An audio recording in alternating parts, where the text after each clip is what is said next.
ডিপ্রেশনে ভুগছেন, পেরেশানিতে আছেন, খুব বেশি দুশ্চিন্তায় আছেন, কোনো কিছু ভালো লাগছে না, আল্লাহর সাথে একটু কথা বলেন। আল্লাহ, আপনি আমার সৃষ্টিকর্তা, আপনি আমার মালিক, আপনার কাছে আমার ফিরে যেতে হবে।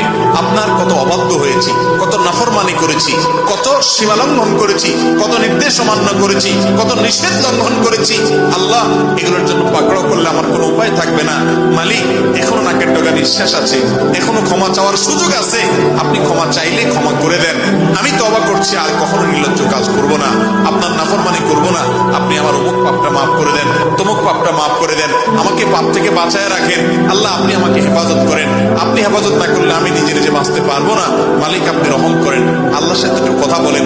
আল্লাহর কসম, সালহাতুস সঙ্গে বুদি দিল খারাস, আজমুদে এক জামানা খাকে বাস।